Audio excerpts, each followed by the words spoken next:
as all of you other people, which is not at all, clearly. But that's how I know I'm in the right place. Well, I guess I gotta fucking duck and take more Ativan, because I'm fucking nervous. What's up? Well, everyone, welcome to Bellevue. I'm sure you're all just as upset about being here as I am. Because this place looks like every episode of Cops ever, minus all the prostitutes. But I guess it's better than East Liberty, which we could be there as well. I was telling some people about how I was at East Liberty not too long ago, and this homeless person came up to me, which, you know, bless their hearts.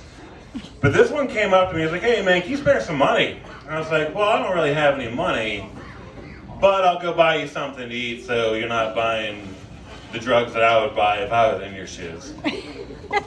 So I walked in and I bought him 2 Cliff Bars. And I come out and I'm like, hey man, sorry I don't have a whole lot of money, but here's 2 Cliff Bars for you. And now I expected to hear, oh, thanks, man. But what he actually said was, man, I don't fucking believe this bullshit. So, kind of got into an arguing match, but that's the way it goes whenever you haggle with homeless people. So it is what it is. So I'm trying to escape my poor upbringing by balling and going to things like here. And Altius, which is a nice restaurant that looks over the poor city of Pittsburgh. And I went there recently, and I was like, yeah, it can't be that much. You know, it can't be that much. Dude, the bill was like $400 fucking. I looked at that shit, and I told the waitress literally in front of my date, I was like, don't run that shit till Friday. And the bar literally got quiet. And I spit out my fucking Diet Pepsi Cola or whatever it was I couldn't afford off the regular menu.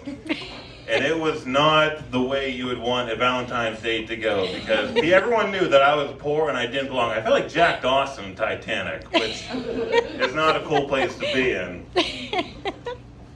But I guess, you know, the Valentine's Day sex was nice, but it led to us having to go to Planned Parenthood.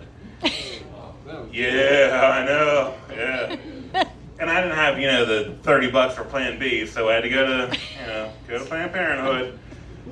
And to, you know, numb the experience, I had to smoke a fat dab. And, dude, I was high as balls.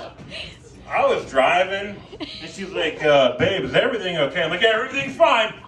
Dude, I'm fucking driving there. I'm so high. I'm driving with fucking 2 hands on the steering wheel.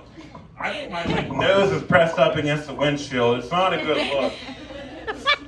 But we finally get there. Sorry, am I yelling? It just hit me that I'm yelling. But we finally get in there, and I was like, I'll go first. And I'll lead the way. You know, I'm 6'6". You know what I got at. I go, and they're like, you fucking whore, you fucking baby killer.